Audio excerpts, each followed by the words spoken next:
You've located your target. You're listening to Siege the Show, the #1 podcast dedicated to the Rainbow Six Siege community.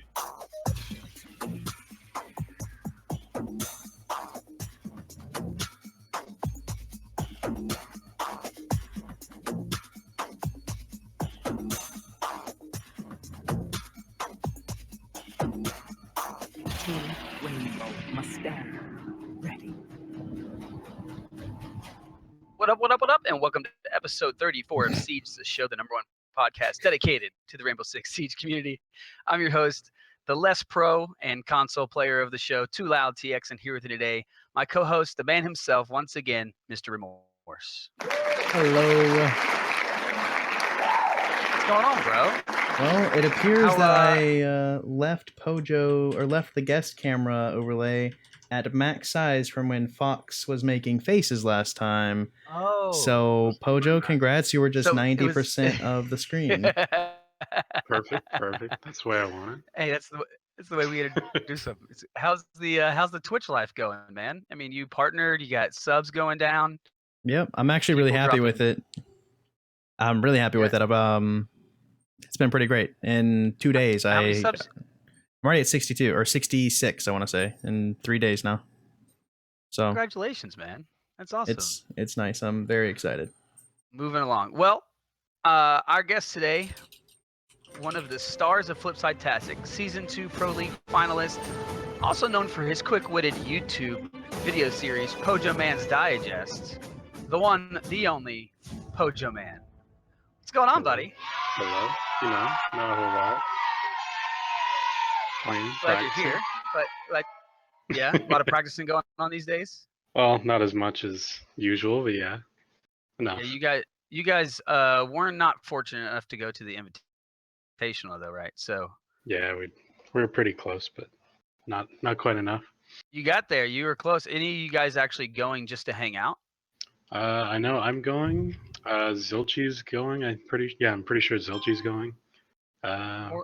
Yeah, me and Zilchi. Remorse, I think we're the only ones not going. Pretty much, yeah.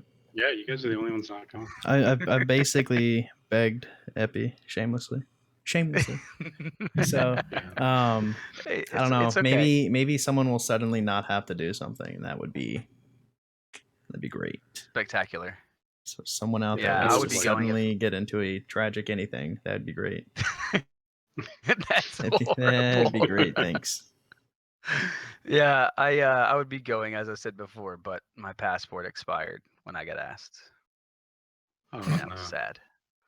Yeah, I didn't realize that my passport had expired last month, and at the beginning of this month, I didn't have enough time to go get it done. They were like, yeah, you're easily 4 weeks at least because it's the beginning of the year and everybody renews and blah, blah, blah, blah. And I'm like, wow, yeah, never mind. But enough about that. This is the podcast dedicated to the official Rainbow Six Reddit, reddit.com/r/Rainbow 6, the number 6, and breachingsiege.com. Obviously, we do a lot of this stuff with the community. And if you guys are out there in the community doing things, check out Six Nation HQ on Twitter as well. They do a lot of stuff with the community. But Pojoman, let's jump in here and you tell us a little bit about yourself, how you got into the gaming, your journey to Flipside. Do you play anything else besides Siege? Do you have a life outside of the Rainbow Six universe? I do, in fact, have a life out of the Rainbow Six universe. Which one do you want me to answer first? Let's go How did with I get into? just tell us a little about yourself first and kind of your road to Flipside.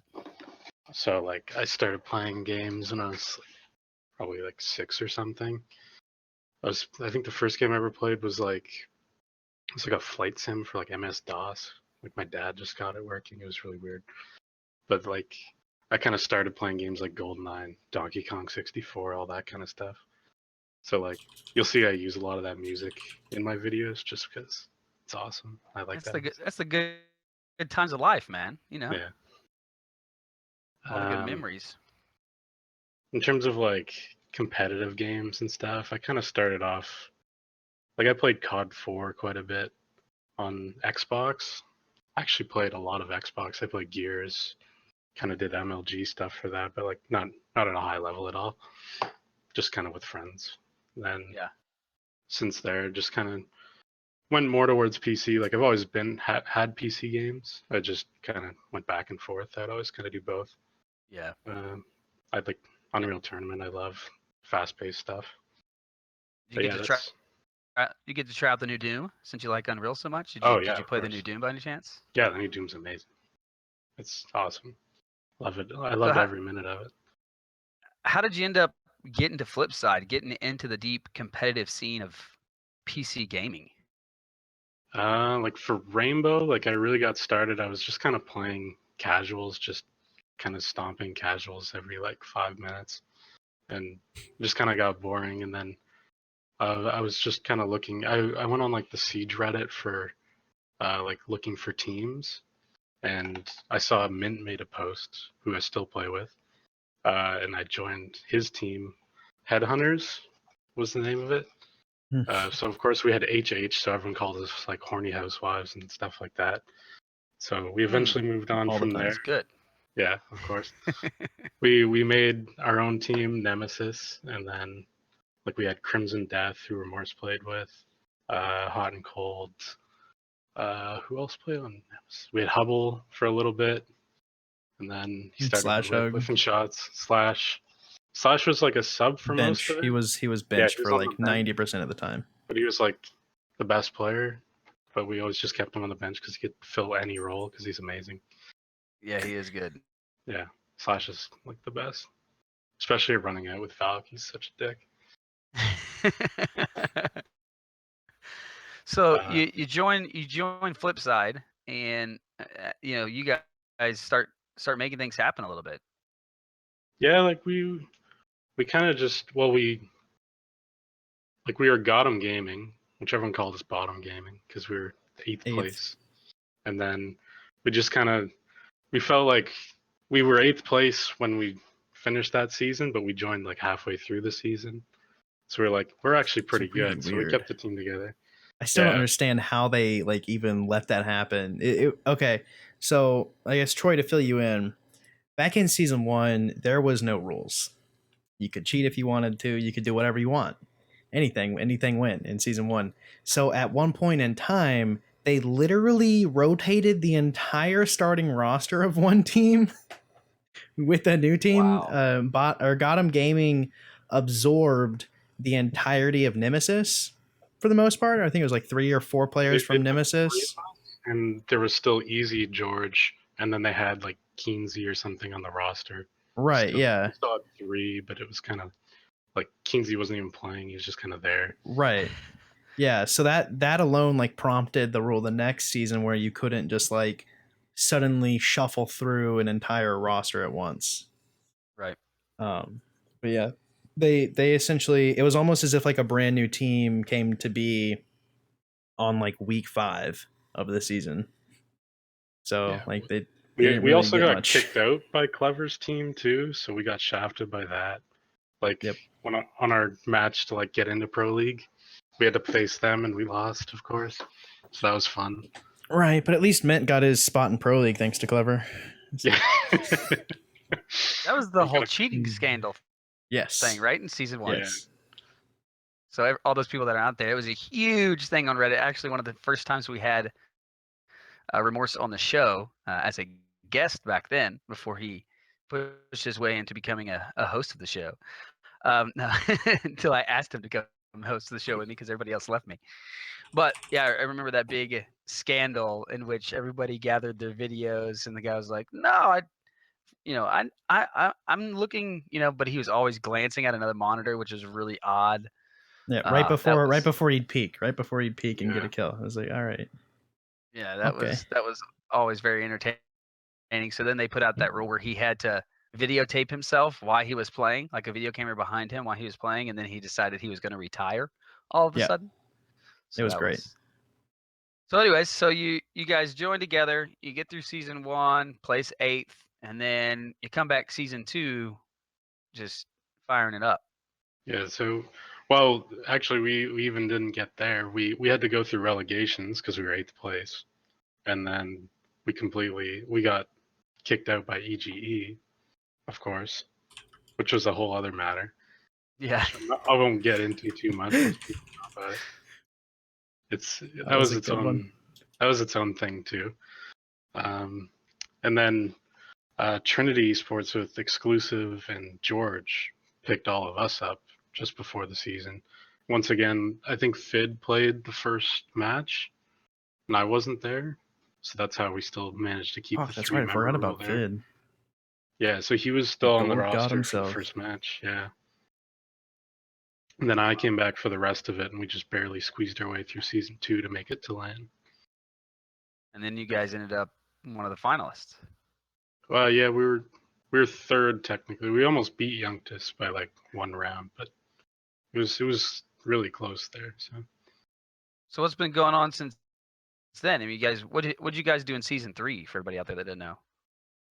In season 3, we had we replaced Joey with Hot and Cold because we felt Joey wasn't really bringing enough to the team, being the Jaeger that he was. He wasn't really an offensive Jaeger. We were kind of looking for a roaming offensive Jaeger. So we picked up Hot and Cold, and then once again we were pretty close. Like it was like between us and CTM. It was basically who wouldn't tie the most. Basically made it to LAN, and they managed to win their last couple games, and they made it, and they definitely deserved it because they won the whole thing. Yeah. So let's stop right there a little bit. And I'm interested because both of you guys have been through these situations where you replace a teammate, right? And these guys become like your friends. You know, you play with them all the time. You know, you got inside jokes with them. You know, you're hanging out with them constantly, practicing. What is that like for everybody that's not a pro that's out there? Like, how? I mean, has it ever happened to you? Number one, and number two, what is it like when you have to let a teammate go? Do you tell them, or is it a group thing? Everybody gets together and tells them. What's kind of the process on that? So like we would always do it as a group. I've gotten kicked off the team like twice now, but they were joking, but it felt really real at the time. So I know how it feels for like a brief moment, if that makes any consolation. But yeah, usually it's done kind of as a team. Like it's not easy to kick anyone off the team. Like going into season 3, we were almost like we actually had to kick Easy Peasy off the team, which is like the hardest thing we've ever done our whole life because he's like our best friend. He's like the best, and he has really good aim. He's like not even a bad player. It was just like we were trying to shuffle rosters to get things to work, but we ended up like keeping Easy. We picked up Hot back, and then now we're with the roster we have now. So Which is so it's so it's me, Mint, Zilchi, Hot and Cold, and Easy Peasy. all right. What about you, Remorse? How you've been to those instances maybe where Yeah, you've no. been part of kicking someone off or been kicked off? The biggest thing that I would say to any team is, I guess, like at the pro league level, is you can't let being friends with someone hold the team back as a whole, because at the end of the day, this is a competition and you have to treat it like a job. You have to treat it like it's a workplace thing. And if someone's underperforming, if someone has really been identified as the source of multiple failures across multiple seasons, and yet you still stick with them, that's how you end up in 5th place every season.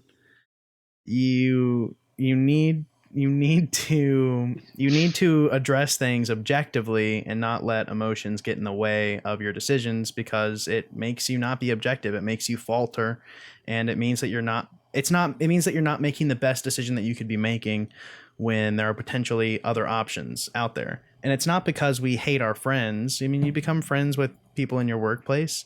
It's not because we dislike people, but rather it's really hard to separate being friends with someone and being a teammate with someone. And it's a really hard process to do. It's a really hard dividing line, but it's something that you absolutely have to do if you ever want to improve. You have to be able to recognize a flaw. You have to be willing with work. You have to be willing to work with people. But even when you're working with them, when it's been addressed time and time again, and the same thing starts occurring, changes have to be made. They have to be made, and it's something that that you just have to done. It sucks. It's absolutely awful to do. But all Yeah, you can 'cause hope is that you just stay friends and that the team improves because of it. So yeah. Well, one change that happened this weekend, I don't know if you guys even read up on it, but I saw it. Speak of changes, typically I ask you about updates going on the pro scene, but I'm just going to throw this one out there, and that is Panic was released from playing Ducks. yeah, And I don't know if you guys read up on this and saw it, but from my understanding, it was because he had approached other teams to join them, and yeah. and so playing Ducks ended up letting him go. Like, what is y'all's feeling of that situation? Well, to be frank, he was like basically low key going behind everyone's back, including his teammates. Hold on. He was just low key going behind the back of his teammates, his sponsor, and everyone else, and trying out with other teams. Which, don't get me wrong, I'm not going to hate someone if someone wants to try out for another team, and I would hope they would feel the same for me. But at the very least, you got to inform them so that they can make a decision based on what they need to do. And that's not just like, I mean, obviously there's the concern of you tell someone you're looking for another team, they're just going to drop you. A lot of times that is not the case, and a lot of people understand the fact that, again, this is like a job. This is like a Yeah. job. You can't let the friendship thing too heavily influence when you're making decisions like this. And while I agree that while I think it was kind of wrong to go behind everyone's back, purely because if he had accepted that offer, now he's just like day one, hey, I'm gone. So I know you have qualifiers or a LAN event in like 2 days, but good luck with Yeah. that. You have to give Yeah. people a proper heads up. It's like your 2 weeks notice, right? And a lot of orgs specifically have things in contracts saying like, let us know if you're doing that, or let us know if you're being approached, so that we can either A, make a counter offer, or B, figure out what you're doing. So And it's he was one of the stars on that team, right? he's one of the pretty good players on that team. I would say Yeah, that team was comprised of generally good players, but he was definitely, I guess, one of the heavier fraggers on the team at least. Yeah, yeah, and that's what I understood was basically it was a breach of his contract with them Right. by doing that. Right. Speak of things changing, and now, well, it's even more now. So a more of a job, I would say, for you guys as PC gamers that are Rainbow Six players, Pojo, because the stakes went up, right? I mean, the money's increasing next season quite substantially, hmm and obviously due to the fact that Xbox is no longer part of the Pro League, and they're moving on. And this is what everybody wants us to talk about. What everybody tweeted us about this past week is the change in this. And Pojo, go ahead and throw. There's a couple comments that you did a video, kind of like, see you later Xbox, buy Xbox. Some people could. It was, obviously a very lighthearted, cheeky video, right? You weren't out like trying to stab anybody in the back or anything. But there was a couple comments that were tweeted to you and tweeted out. One by a guy named Chillstep that you put in your video. It said, PC gaming is one-sided. The guy with the better and more expensive PC will always win. Consoles leveled the playing field. Now, obviously, that is the most, Ignorant. I'm just going to put it out there, idiotic statement about PC gaming in the world. Okay, if you play PC games at all, which I have and I still do, and I will again once I get my new house and can set it all up. But that is crazy, right? I mean, you guys, you go ahead and elaborate if you want, but like, Pojo, you don't have, if you have a better PC or a newer PC, you don't have a step up in this game over Remorse.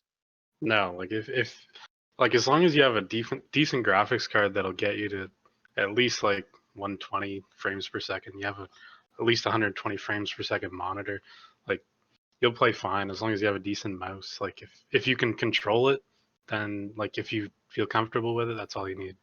Like a mechanical keyboard that doesn't ghost, that's all you need.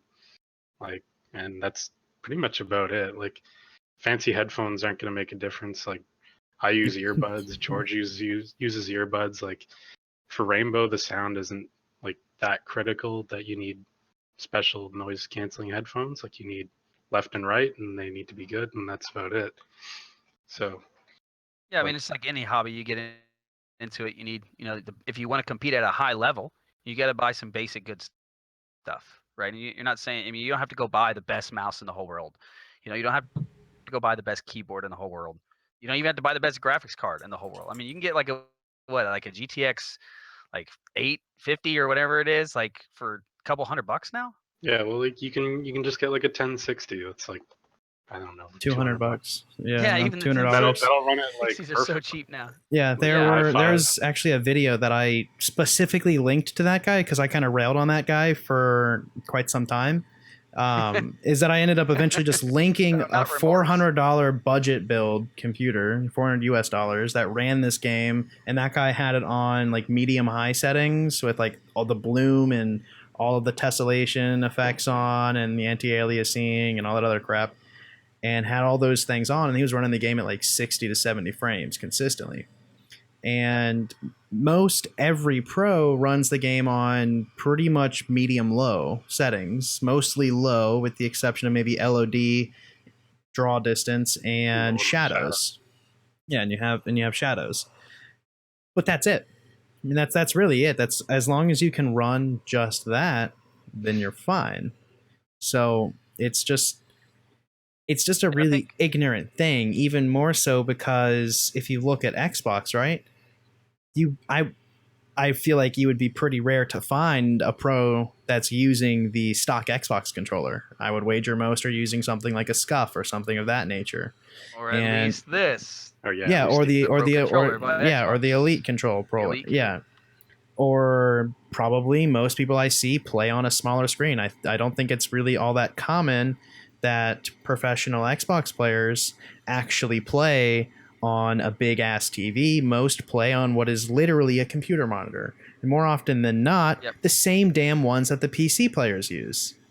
Yep. They both have the hookups, and so it's like when you look at the difference realistically, is that if you meet the base level, which is get a PC that can run the game at consistent FPS above 60 frames, because we even have pros now that just now, like in the past month, purchased a 120 or 144 hertz monitor. And realistically, even after that, is that you can find any old damn mouse, and most keyboards now already have anti-ghosting. Pretty much anything that you get other than like one of those old like Dell Computer Lab type mush keyboards. And you don't have to have some $80 mouse. You just need one that works. You need one that has 40, like a $40 mouse and a $40 keyboard, and that's $80, which is, I want to say, I think a little under half the price of a brand new Scuff or some other aftermarket Xbox or PS4 controller. And most people at higher levels get those, so they have the little paddles on the bottom, so you don't have to do a claw grip on the controller, which is miserable. So. And then you have there was another statement made that you included in your video, Pojo. And it was by Ember56K, and he said, plus PC players or people don't have to deal with recoil. Look, let me just say this. I am an Xbox player. I play on PS4 as well. I actually moved from PS4 to Xbox when I started doing the show again so that I could play with some of the pros and, maybe eventually get on a pro team, if I get my skills up and practice or whatever. And so I was disappointed by the news as well. So don't let this be like one-sided. We're all PC people here sitting like, hey, I understand why people are frustrated and I get it. They donated their time. But like at the top of all of this, you have to look at Ubisoft as trying to make money. Okay, they have to make money. If you look at the viewership on PC tournaments, every time the ESL broadcasted, it's easily minimum 8,000 people watching to 15,000 almost every time, at least. And then if you go and you watch, and that was just on the qualifiers that I'm relating to. If you go back and you look at the Sunday numbers from those qualifiers, they were like at 4,000 for Xbox. Like they were hard to get to 6,000 that day. And it just shows that more people watch the PC. It doesn't mean Xbox is worse necessarily, or that PC's, this great God, it's better. Obviously, you guys probably think that, but it's just the fact that like viewership is what matters right now when they're trying to grow this game at a pro money and the marketing into where they're seeing progress the most. And all these Xbox people that got upset, all I can say, kind of like if you live in the United States and you didn't want treatment, you should have showed up and watched more of the Xbox tournaments. Like you had a chance to make a statement, and the statement was never made. So Ubisoft had and ESL had to make a decision and go, okay, hey, we're going to do this. Now, on the flip side of that, and I'll get back to that comment in a second about the recoil, but on the flip side of that, it's also word on the street is, and I don't know this, I haven't heard this from anybody at Ubisoft or ESL, but that Microsoft had a small dollar in the ESL tournament for Xbox as well and funding it. And they cut off that money. So therefore, it cut off the tournament with ESL. So I don't know if that's true. Have you guys heard that as well? If we did, I imagine it would probably be NDA related. But if I imagine that if one were to go through Twitter posts made by people already breaking NDA, I guess there's always truth somewhere in the middle of really any statement. But I don't know if that were the case, if Microsoft was funding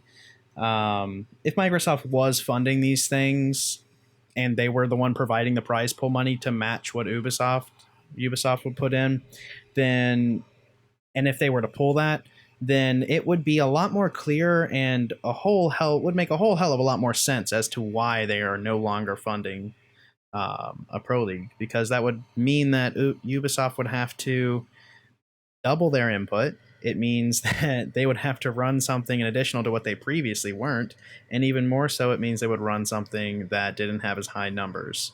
And it, from all of these different perspectives, and also if you go in and you look at any other esport, it is one platform. Yeah. It is one platform, with maybe the exception of Rocket League, but that doesn't really matter because that's cross-platform. So if you look at League of Legends, Dota, all these games, Counter-Strike, all of these things are big and they're on one platform because it's easier to host events for one platform, because you can have the fan base is the entire fan base. You don't have such split divisions where you now have a community that is PC Pro League fans and Xbox Pro League fans, and they don't know a damn thing about the other. They don't know. They really don't. And I would say that the vast majority of PC pros, and even more so PC fans, have no idea about any of the Xbox teams. One, because they just don't watch them, because they dislike watching the Xbox games, just because the meta between the two is so very, very oddly different. I noticed for the most part, I think until around late season 3, Xbox really wasn't using any kind of vertical gameplay for the most part, which was really odd considering the fact that Border existed at that point for 2 seasons and was still a pretty heavily picked map, whereas verticality was heavily used on PC. Really from the start. It was a thing that was seen heavily in late season 1 and in the LAN event, to where we saw it grow in popularity through season 2, season 3. Even more so, you can look back and see shotguns. Back when people hated the existence of shotguns, they were more prevalent on Xbox than they ever were on PC at any point in time. While there were people that were very notable for using shotguns and things of that nature on PC, notably Shotgun George, and me, I was pretty good with them too. yeah, like there were people that were known for running shotgun. But that being said, at no point in time were we seeing realistically where most of the players were utilizing an auto shotty of some kind, where if you went and watched an Xbox game, it was heavily like that. So people not only are they already hating shotguns themselves when they play the game, they don't want to go watch that on Pro League. All the time when you would see it in chat, when I was watching VODs of other games, watching PC VODs, you'd see someone get a shotgun kill and chat would go nuts with how bullshit shotguns were. They would just rage about it. And then when you go over and you look at the Xbox VODs, it was that, but twice as much. And when people start to think like, wow, that's such a bullshit mechanic, and one group entirely uses that, and one group, I guess, kind of mostly uses it, people are going to lean towards whichever has less of the thing that they hate or less of the thing that they dislike. And I feel like it's not just one reason as to why the decision was made. Obviously, the financial part has a part in it. Obviously, viewership has a part in it. And to a certain extent, my God, the community, some of the shit those pros have now gone and said is utterly reprehensible. Like, just straight up, it's fucked. It's fucked up. The fact that these same people, when they lose their league, yes, I would be furious if they did that to PC and just let us know one day, like, hey, I know that we said that we were going to have a year or two of Pro League, but actually that's just for them, not you. Sorry we didn't let you know before that. I know you've signed contracts, but whatever. That would piss me off. I would be really fucking angry. But the one thing I wouldn't do would be to make death threats to the devs, would tell people to go fuck themselves, telling them to go kill themselves. That is ridiculous. And I find it very amusing now when I see these change.org petitions floating around, bring back Xbox. It's like, yeah, they're totally going to bring back the Xbox League with those players that just made death threats to the fucking devs. And it's not just, when I say death threats, I don't mean just people that are saying, oh, go kill yourself. I mean, like, legitimate people saying that they were going to go do shit. And that's ridiculous on so many separate levels. And I understand that this new Challenger or Master Series or whatever, that's not a replacement. That's not something you can do professionally, because $5,000 every 3 months split between five people, that's not a job. That's not a job. That's some good hobby money, but that's not a job. So you're never going to see the level of practice of any kind that you used to. And I don't know. I just feel like if they wanted it to be fixed, if they want to market themselves towards something else like MLG or the Game Battles UMG, is it really all that great if, like, when they go to see, like, oh, hey, maybe we can pick up this Xbox League, and they see all of those players from that league that are doing the kind of things that they're doing right now, would you want to pick up something like that? If you see one, they just got fired over here, you need to go hire someone, and you see you look them up, and all over social media, they're spamming, like, hate threats. They're saying how, like, just ripping into the people. I wouldn't touch that with a 10-foot pole. I wouldn't get anywhere near that. That would not appease me at all, especially when you have more profitable things such as Gears of War, Call of Duty, and other such things. Although Halo's dying, but whatever. Yeah, no, I agree with you. Pojo, what's your feeling? Obviously, I kind of know, Yeah, I think you share a lot of the same feelings. Remorse covered all the negatives from the Xbox players that have just gone full nuclear on it, basically. But there's a couple out there that have actually started picking it up on PC. Like we played with, like, I think we played with like 6 or so now. That are like anyone that's actually worth their salt or actually knew anything about the game, like they can probably pick it up on PC. They'll do fine. And they've been doing great too. Yeah, like we played with a couple. Like we were just trading rounds. Like obviously it was like a 5-man, but like their aim was fine. Like they can aim. They have okay strats. All the same things still apply. So I don't know. Like all the decent Xbox players that actually knew the game, they've all switched over basically. Yeah, and I expected a lot of them too, and I hope that what that does is, like, the Challenger League, for instance, with PC, that I think that was kind of created in the mind of, like, hey, these people that do switch over, let's have something for them to play in, right? And and to get their feet wet in on the PC side. Yeah, I do think that the change in Xbox, the flip side of it is for the PS4 lovers that are out there, and there are a lot of good PS4 players as well in this game. And I've played on both consoles, like I said, and it's even the strats and the high level players on both those consoles are different as well. But I think it's really good for PS4 to have this, major, or to have at least some interest in this as well from a console perspective, and to have these, have Ubisoft at least say, hey, here's something. If you play this game a lot, we're gonna divvy it up and have something for you guys as well. So there's definitely some positives in the news, right? Obviously the thing here, I think that everybody needs to keep in mind is we all love this game, no matter what platform you're playing on. And for this game to succeed and get bigger and have bigger prize pools is a positive for everybody, right? It's good for the game to grow no matter what platform, because Ubisoft's going to support it. They're supporting it on all the consoles still. There has been no news, and Epi even tweeted out, like, look, the support for all the consoles is staying the same. We're not going to update Xbox now because we're only focusing on PC at a pro level, right? They're going to continue to update the game on all the platforms, until further notice. I mean, I don't know if that will change in year 3 or year 4 or whatever. But there is definitely a lot of positives out of it as well. And I tweeted out to a bunch of people like, hey, let's try to keep the community together. Some people that maybe had some negative tones going on about it. It's like, it's not good to divide this, right? I mean, me and Remorse, we both love the game. That's why we do this show. And we share that passion, and we want the game to continue to grow and be good.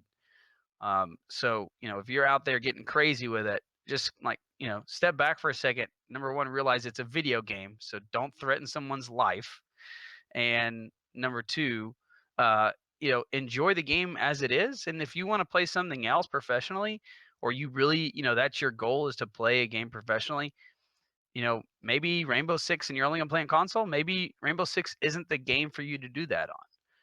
Go try some other games, maybe venture out and do something else. Go check some other pro leagues. But best of luck to all you guys. But all the way back around now to this remark, and I just want to get it out there that PC players don't have recoil. I mean, tell me the secret Oh, that's right. to We no really got off recoil on topic. PC. Shit. Yeah, no, Yeah, that is the most ignorant thing I have ever heard. I mean, not disregarding the statement earlier about like just the PC thing, like that one is just actually willfully ignorant of saying that PCs don't have recoil. And it's even funnier to me because like deep down, my initial reaction to that is you just haven't seen a pro scene where people can control recoil. That's my like low-key kind of snarky reaction that I immediately thought to that. But it's like it's these people legitimately actually have not seen recoil control. They just haven't. And they don't understand that it is genuinely easier to control recoil on something where you can actually, I don't know, I feel like it's I really don't know how to describe it, but I feel like it's just easier to move your mouse in the exact opposite direction, just to move your hand down and to the left. Whereas with a thumbstick, it's a little bit more, I guess, jerky of sorts, especially when you're running on a higher stick sensitivity, and even more so when it's in regards to dead zones and how those are different on controllers, and a lot of times pretty finicky, especially with this game up until Season 2, Season 3, when I know that dead zones were a very big issue for a lot of players. But it just seems like it's easier to translate what I want the gun to do by just simply moving my arm back, pulling my arm back, and moving my hand down. You can make a bigger movement. You can make a bigger movement using a mouse than you can using a thumbstick. A thumbstick just gives you general direction, but a mouse will allow you to completely... I really don't know how to word that any better than that. I just feel like you can just move and translate what your movements to in-game movements a little bit easier. I don't know, it just feels natural. Pojo, you played a lot of Xbox, like you said. You played a lot of Gears of War. Mm-hmm. And we both kind of have that background, but it is a big difference playing on a PC. I mean, just the precise movement, like he's saying. I mean, it's Mm-hmm. night and day. Yeah, like it's a big difference in play style, but I don't think it's not too hard to get used to. If you're going from PC to an Xbox, I could see that being a huge skill gap. But when you're going from Xbox to PC, like using a mouse is like the most intuitive thing you can get almost, other than like motion controls or something. Like you pretty much can't get any better than using your hand to move the mouse. Like Right. you point, you click, they die. It's completely like no brainer. Like Right. it's a lot less of a learning curve than going the other way, for example. Right. So, and this isn't just a soapbox thing either. We're seeing these pro league players from Xbox that are translating, and it's taking them all of 10 hours to get used to this new input system and to become the same level that they were before, or even better. And even more so, it's like it's just an easy thing to learn, and it kind of makes me think I just don't know why people didn't do it before. Honestly. Well, I think first off, the reason why people didn't do it before is because they had a console sitting in their house and they pick up the game and then, oh, they fall in love with the game, and oh, hey, it has a pro scene on my Xbox. Oh, I'm going to try it out. Oh, I'm going to put the team together. That's just a seamless thing. Um, it's I can get on a whole other trail of PC gaming. It was said to be dying years ago, and now the consoles came back, and then console. It's always going to be a console PC war. You're always going to have people that are like, no, I love my console because I never have to update it. That's a whole nother argument. But I will say this: I have multiple people that listen to this show, listen to my other shows, multiple friends that have played on console that went to PC. So you probably remember Hambone, Remorce, yeah. Hambone. So Hambone went to PC. And for anybody out there, this dude didn't have a computer. I mailed him my built PC because I got a brand new Mac. This is like a year and a half ago. I mailed him this ridiculous, crazy PC that I built, and so he could use it for a while. And he literally, within, I don't know, maybe 2 days of playing, he's like, dude, I never am going to play with you again on PlayStation. I'm sorry. I'm gonna play on on this PC forever because it's so much better. The game just feels better. I feel like I have more control. We used to call him Headshot Harris because his last name was Harris, and so he's like, dude, I am Headshot Harris over there. You got to see this. And that's only one person. There's a guy that you see a lot in your chat named Prime Griffin, and Prime built a PC like you said for really cheap, and basically hit the marks to be able to go play Rainbow Six. And now he's like, I barely ever see him on PS4. He's like, yeah, man, I'm playing on PC a lot. I love it. So it's just I just want to give people out there that want to keep playing this game in the pro scene, or teams that are together on Xbox that want to move over. You can do it. Like, I have faith in you. Trust me, you can do it. It will be a good experience. There's a lot of pros out there that help other people out, like with settings or, everything from their computer settings to their mouse settings. So you can reach out to those guys. Remorse is always in chat and his streams, talking about what he uses. So you can always ask him. So just reach out. Maybe reach out to some of these PC players and see where you need help. And I hope you can make the transfer over. This is not, like Remorse said, this is not a soapbox to say Xbox sucks. It's just to say, hey, as a community, let's band together and just take the news as it is and move on. And there's no reason to like get crazy and do death threats and stuff like that. We know that you lost something that you love, and it sucks. Just like Remorse said, it would suck if it happened to PC. But how we condone ourselves and how we present ourselves as a community to the devs is really important, to keep the life of the game going and strengthen it. But to move on to another topic, was last week we talked about the ban wave.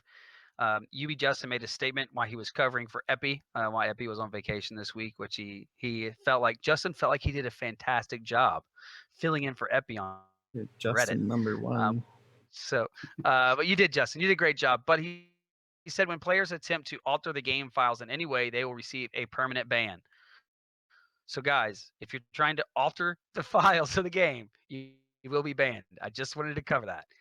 And anything that you do to the game files, trying to get a season 2 pass or whatever, you will get a permaban. This is a question for you, Pojo. A guy named Alex at Still Switch, and Remorse already answered this once, but I'm going to shoot it over to you because he wanted to hear it on the show. Okay. Do pro league players try to wait defenders to shoot their hostage or hit other defenders with drones before the round starts?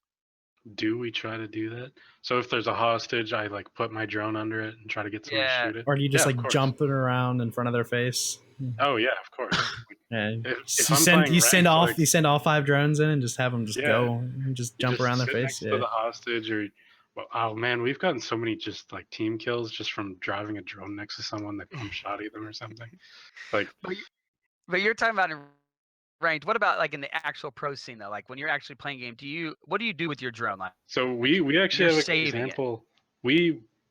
So easy peasy season 2, Jaeger's ADSs, they didn't have like a hitbox on them, so you could drive into them. So what easy peasy would do, he would drive them into the site into the ADS, so that you'd have to shoot the ADS in order to get the drone, or pick it up, which would waste like tons of time. So, but since they changed that, you can't do it. Yeah, exactly. It was hilarious. We love doing it. It was just easy because easy would be like flank watching or something, so he wouldn't really be on his drone or need his drone half the time. So he'd usually just try and get them to shoot their own ADS. So that's the only time that we would use it in an actual match per se. Right. Yeah. Yeah, I know Remorse basically threw it out there, which I thought was really smart, and it made me think about what I was doing with my drone. Is he said they're the most important thing in the game. Like it gives you intel, so save your drone, right? Don't just drive it in there and try to get the points every single time. If you're playing ranked, playing casual, do whatever you want to do. Mhm. But like if you're actually trying to learn the game and play at a higher level, your drone is very important to you. So Yeah, you want to elaborate on that at all, Remorse? Well, it's just that honestly, people at the high levels, if you want to play the game at a high competitive level, people treat their drones as free kills. If you have a drone and you have a 3-speed still alive, that drone is going to allow you as a team to get a kill essentially free, as long as they're following in relatively close. Without a drone, you have to play it like more traditional shooters. You have to check corners, and everything comes down to a reactionary gunfight. The thing is that with a drone, it cuts out the reaction. You don't have to look for someone. You can sprint in, go right to someone, and pre-fire them, not allowing them to even have a chance to react. And that is the biggest and most important element, really, of drones, other than just finding out other general information about where positioning and things of that nature are. But when you're going to try and kill roamers, you have to have a drone. If you don't have a drone, you're going to get flanked. At least at the higher levels, you will get flanked. And that player will more often than not be holding an angle that is advantageous to him, or he will be coming around a corner as a 3-speed, which again, advantageous to him. So by having a drone, by making sure that your drones are still alive, not only are you going to ideally find more information later on into the round as you approach the bomb site, but even more so is that you're going to be able to take out the roamers, which will give your team as a whole more breathing room. But if your team just sends in all 5 of your drones jumping around everywhere trying to scan everything, well, now you've lost 5 drones. That means that you've lost 5 opportunities to kill a roamer. Every single time you lose a drone, that's an opportunity to kill a roamer. That's an opportunity to get information on the site in the last 10 seconds, because sometimes you might be in a situation where you're the last guy alive and you're in a 1v2. And, well, it sucks because you already lost your first drone in the prep phase, and now you have 1 drone left. You get in and you see one direction, all you know is where one guy is. If you had 2 drones, you could just as easily send one in from a different way, or make sure to have that one just go all the way deep in on that in one direction, and then have the other one go in the opposite way, so you can get a bigger picture of the room. You need to make sure that you're conserving drones and utilizing them properly. Treat them with a little bit more value than what a lot of people do. A lot of people just suicide the damn things, which is foolish. Remorse's tip of the week right there, guys. So save your drones. Well, I got a couple of quick questions to ask you guys from Reddit for this week. So let's go ahead and jump over to this week's topic of the week. Intel incoming for this week's subreddit topic of the week.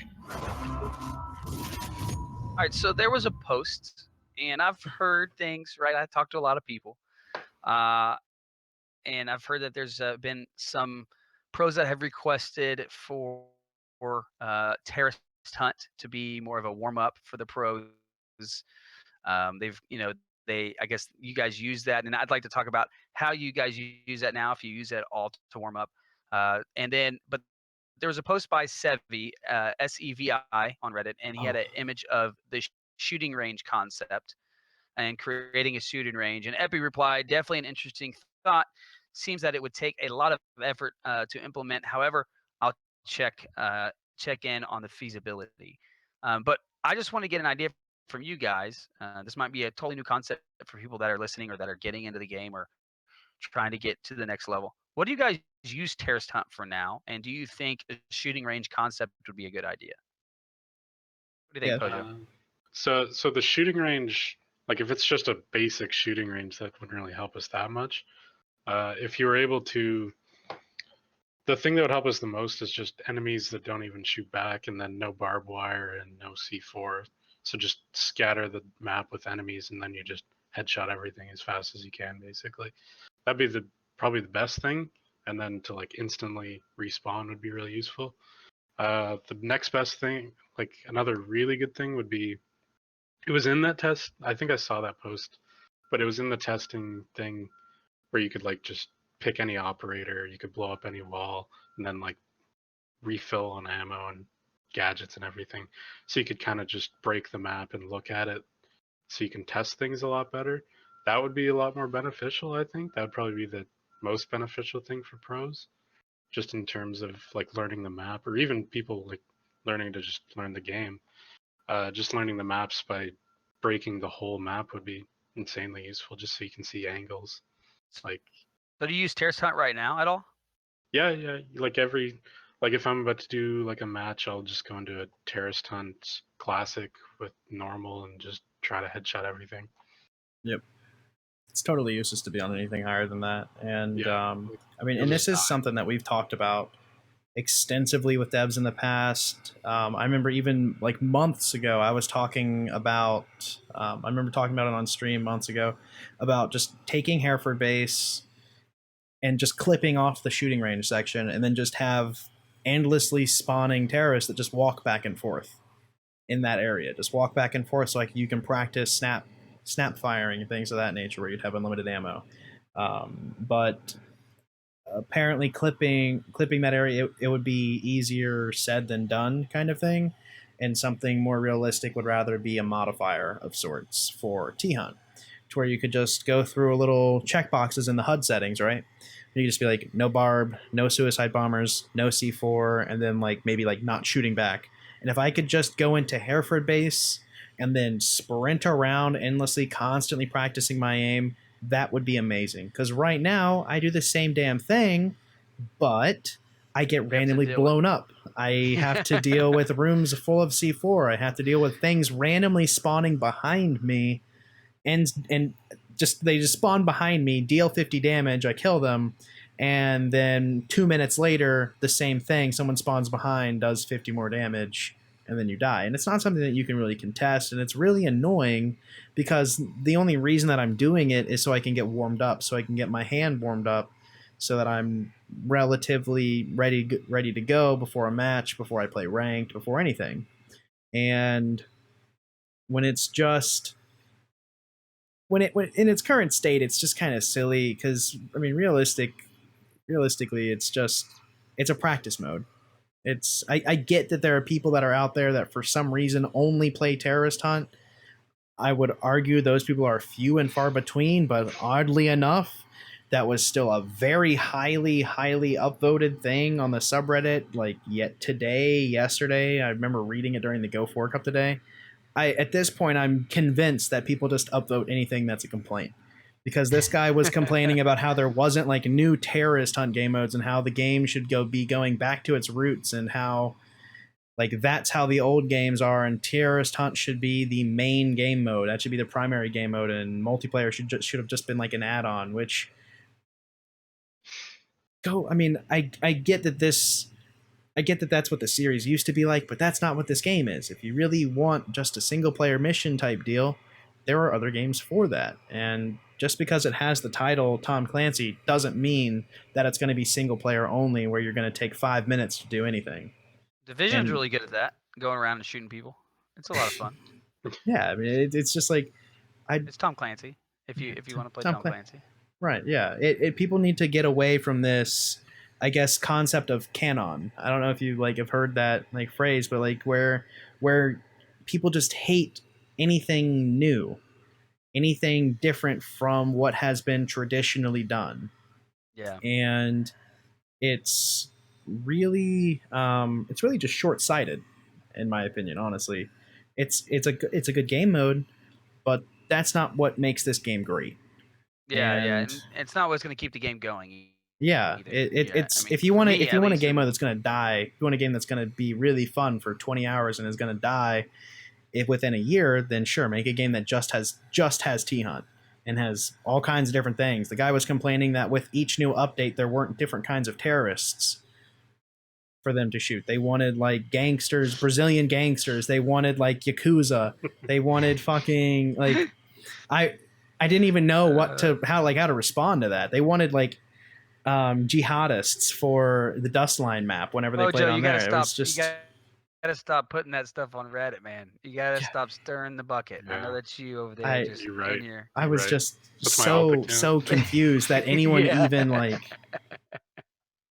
I don't know. Like, and the fact, what was even weirder, like, I guess I can understand that there's someone out there like that, but what I can't understand is that there was like 300 upvotes on it, and that it was like number 3 on the list, and I was just like, there's no way that there are people that actually agree with this, but rather they just they can't complain about Well, I will say Blackbeard this. anymore. They can't complain about Smoke. They're Any, drop anybody shots that or plays the T-Hunt. game a lot, anybody that plays the game a lot, I mean, who wouldn't want more content? I mean, I'll take more content no matter what it is, honestly. But I do understand that if they go drop a bunch, just for those that don't, if they go drop a bunch of hours creating all these T-Hunt modes, I'd be pissed. that means they're not doing things for the multiplayer and online service. And we all of us listen to the show. I guarantee you. Please tweet at me if this is not the case. Would rather than fix the connectivity and hitbox issues that we have, instead of worrying about adding T-Hunt different types of terrorists. So look, I thought it was an interesting concept because I was curious. I had heard that pros use T-Hunt to warm up. And that's what my main regard here was. But if you want more T-Hunt modes, by all means, keep putting it on Reddit. But for those of you that are just upvoting stuff, think about where we want the time of the devs spent. Let's just put it that way. Last thing here, speak of Reddit and up to you. I myself, yes, that's me. I got a post that went all the way up to the top of Reddit. Yay, I feel so accomplished in my life. It was Panky. I was actually watching Panky's stream. Oh, yeah. And, The hacker. yeah, that was my. You didn't even notice that was my post, did you? See, I think you didn't I even know. remember like seeing it, be So like, good. huh. So, anyways, I was watching him, and I pulled the clip from there. But yeah, the hacker that was shooting through the wall, and was really funny is they got in the game, and one of the guys Panky was playing was like, "Dude, I played this guy the other night. I swear he's hacking. I swear." So Panky's like, "All right." So Panky's goal was to catch this guy, and every defense mode he played Pulse, of course, but he was like at the back. For people that don't know, he's like at the back of the command center up top on canals, and literally shot through the reinforced wall that did not reinforce, and you can't pulse that far. And Epi was in the chat, and literally, like, Panky lost it. He's like, "I got him!" Like, he freaked out. It was so funny, but they didn't ban him, right? And so everyone was asking, Epi and asking Room 6, "Hey, what happened? Why wasn't this guy getting banned?" And the following day, he got banned by Firefight, or by Fair Fight, and not Battle Eye. And everybody was asking, why is that the case? Why didn't he get banned by Battle Eye? Why did he get banned by Fair Fight? And Epi's response, and this is why I'm going to bring it up, Epi's response was, everything isn't always caught. For the few things that can slip through Battle Eye or new mods or anything like that, Fair Fight is there to catch it. So that's why they still have Fair Fight enabled with this, is because sometimes things will slip through Battle Eye, and so they catch it. But do you guys continually see this? Because I watch a lot of streams, and I don't see a whole lot of people cheating that I've noticed. But this was like so blatant. Maybe that's why I noticed it. But like, do you guys run into this occasionally still playing? I mean, you guys play on all servers ranked all the time, different stuff. There are a few really great players at the game. Really, really good players at the game that exist. But I don't know. There's nothing that you've seen that's like blatantly just straight through walls, although that does occasionally happen. And I mean, you even see some players that just play really quite twitchy and snap to things randomly. And they are just the best at the game. So it's still happening. What you think it's still happening a little bit, but is it getting? I think. 90%? Oh, absolutely. I would say that it has cleared up the 99% of the cheaters that were out there before. My kind of like cynical view of things is that I really do believe there's someone or some few people out there that do have their own private versions of things, and that those private private cheats, I mean, just by their own premise, it's not something that necessarily gets picked up by an anti-cheat unless it knows what to look for. And if it doesn't know what to look for, it won't necessarily find something that's brand new and only like one or two people are utilizing, or hell, even just one, because the people who create these hacks, the people who make them, they probably do work just at the start. But once they start getting spread out, once the developers get word of it, that's kind of the constant battle, is finding the new things and plugging those holes. But it's unrealistic to assume that any system is cheat-free in the same way that it's unrealistic to assume that everything is secure. Regardless of what level of security something has, eventually there are ways to break it, and there are ways to get through. And it's because of that reason I'm sure that there are things out there where there is someone that's still cheating. I absolutely believe that, 100%. I think it would be naive to assume that any system is 100% cheat-free. So I imagine that there's probably a few out there, but for the vast majority, for what most people should care about, it's basically cheat-free. So BattlEye really, really saved this game, because previously, dude, it was the Wild West. Yeah. The wild, wild west before BattlEye came out. So Pojo, tell us real quick what you guys have in store for next season. I mean, are you pretty pumped about it? You guys, practicing all the time, 5 hours a day. Kind of what's kind of y'all's mark for next season? Kind of what are you guys up to right now in the off season per se? Well, so we're basically just kind of scrimming everyone, just making sure like we stay fresh, stay relevant, trying new things, trying to see what works. Pretty much that. Yeah, we're pretty excited for the next season, since they announced like it's gonna be huge this year. So that'll be really cool. We're gonna have to wait and see what the new ops bring, but hopefully it doesn't change anything catastrophically like Blackbeard. But that should be good. So Yeah, we don't want kinda, Remorse to be overpowered again. well, yeah, and me. Yeah. Yeah, me and Remorse were like the most cancerous Blackbeards out there. Who do you play now primarily, for everybody that's wondering? Now I kind of play like Thermite if we need it, Capitao, and Buck on offense. And then defense, like we switch like crazy depending on the map. Sometimes I'm playing Smoke, sometimes I'm playing Jaeger, sometimes I'm playing Mute. Just kind of depends who needs to be what, who's doing what, who's roaming. So that changes. I'd say our team actually probably changes roles a lot more than pretty much any other team. Like sometimes Mint is playing like Smoke and I'm playing Jaeger. It just really depends on the map. It's kind of strange how we switch everything around, but we make it work. I do have a question for both of you guys. Pojo, what is there a definite site that you use 90% of the time? Or does it really apply to the map? So recently I used to always almost use Acog like 99% of the time, but more recently, like on Thermite's gun, I found like the Holo site's just a lot better depending on where I'm going. Like if I'm attacking basement clubhouse, most of your engagements are like 2 feet away from someone's face half the time. So Right. the Acog was just hindering me every time. So like I change my sights like crazy now. Like just every map I'm changing my sights pretty much. Just depends where I'm going to be attacking, where I'm going to be. What about silencers? You guys use silencers a lot? No? No. Yes? Not at all. Not at all. All right. What? Just I mean, the payoff isn't worth it. Like it's not Yeah. worth taking a silencer just for the like less bullet trails than to get like full damage. Like it's So you just hurt are yourself you using more. flash compensator? What do you typically use? It really depends on like the gun. Like Jaeger, I'm using compensator. Buck, I'm using flash hider. Just really depends on which gun you're using. Some And the reason attachments are better on others. why I ask is because there's a lot of people that always ask me that. Like, hey, what site are the pros using all the time? What, should I use a silencer? Should I not use a silencer?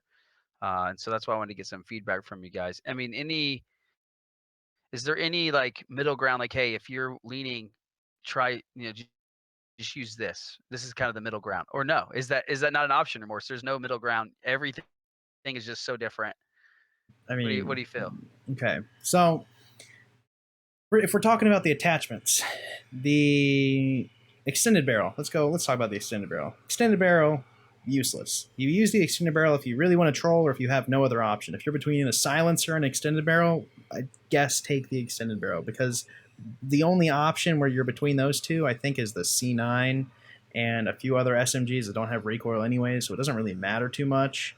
But for the most part, I feel like, man, I really want to grab the extended barrel on, let's say, the Blackbeard gun, Mark 17. You would be a fool to do so after these damage changes. Now, prior to the damage changes, depending on the strategy that your team was running, it may have been better. If you look back Season 3 finals, and you see there was one player running a unique Blackbeard setup, notably Avian from Orbit, who was Most Wanted, who is now Era. Avian was running the extended barrel. And the reason for that is because he was taking the majority of his engagements past 20 meters. Nearly every single one of their strategies relied on him being a long-range engager. And the difference that it made was that it was essentially, it changed the gun from being a 3 or 4 shot down to being a consistent 3 shot down. So when you're at that long distance, you're not going to be popping heads all the time, and more often than not, you might be just seeing a bit of someone. And so he relied on the fact that it could change the gun to be a 3 shot down rather than a 3 or 4 shot down, depending on what they were shooting at. And that gain of consistency to a 3 shot down was worth it to him. But now there aren't any guns where there is that worth it type phase. The only guns that would really actually be worth using on would be the DMRs, which don't have the option. Now, if we go and we talk about the silencer realistically doesn't have any huge gains, with the exception of the fact that the threat indicators were removed, which actually does sometimes give you a pretty big advantage in regards to flanking.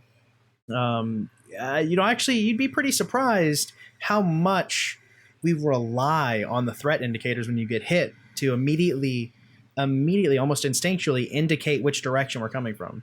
But when you're just taking damage and you don't have that like arrow flashing off in your peripheral vision to tell you which way to go, a lot of times you don't, and you kind of have to spin around and figure out where you're getting shot from. And more often than not, that gives you a little bit, I would say about half a second of wiggle room. And sometimes that half a second counts. But if you're a gun and you're going to be taking long-range engagements, it's not worth it. But if you're going to be doing CQC and you're on a high rate of fire gun that already has relatively low damage anyways, as long as it doesn't change the time to kill, it might actually not be a terrible thing to grab. But that's on a very limited few weapons.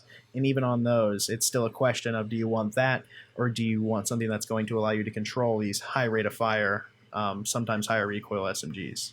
So it can be useful, but limitedly so. So it heavily depends on playstyle. You guys ever change the rate of fire in your guns to single, from like single to semi to auto? You guys Never ever in do a that? match. No, yeah, I never do that. I know NVK used to do that. I don't know if he still does that on Jaeger's gun back when he would be doing spawn peeking. Essentially, the reason why you would change it would be so you could do engagements at greater than 20 to 25 meters so that you could better control those very wild recoil guns like the MP7, like the 416 carbine. Essentially, the only reason to do it is if you're taking a very, very, very long angle and you aren't, I guess, I don't know, not confident isn't the right word, but if you would prefer not to be worried about having to just click perfectly one shot each time. Right. So yeah, more you just guys have a lot of mouse control, essentially, a lot of trigger control. Right. So well, those are some questions that I got asked, so I thought I'd throw them out there to you guys. If you guys have any questions for us, you can always tweet it at me or Remorce, and we can definitely get them answered for you. Obviously, like we mentioned, here to help you guys out. Pojo, man, thanks so much for coming on. Really appreciate you showing up here and spending time with us, filling us in on what's going on with Flipside. As always, guys, thanks for listening. We hope you guys enjoyed the show. As a reminder, we are live on Twitch each Sunday night at twitch.tv/remorse at 9 p.m. Central Standard Time. Unless, of course, he's in a tournament and it goes over. But please leave us feedback on iTunes. or check us out at siegepodcast.podbean.com and tell us what you like and what you dislike about the show. This is the part of the show, because I forgot to mention it to you beforehand, Pojo, that you're going to sign off with what you would say when you get killed unexpectedly. All right, when you get mad, when you get pissed, like, you know, that's BS, whatever. All right, so I'm Am I going to say allowed my to line. swear? Yep. Yes. Okay. Why does Encouraged. everybody That is ask good. that? We're PG-13 for a rated M game. Remorse has only said fuck like 10 times this show, so it's completely Never done that. okay. Okay. But guys, you can always follow us on Twitter at Siege the Show. Follow me on Twitter at TooLoudTX, Remorse, Astral_Remorse, and Pojoman, Pojo007. And until next time, guys, get real with it. How? He's literally fucking breakdancing.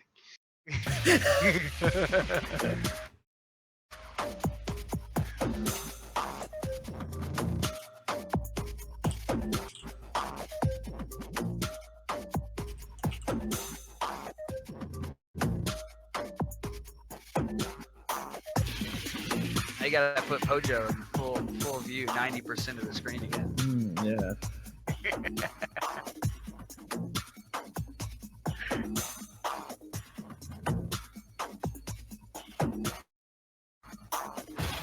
Never stop until the threat is neutralized.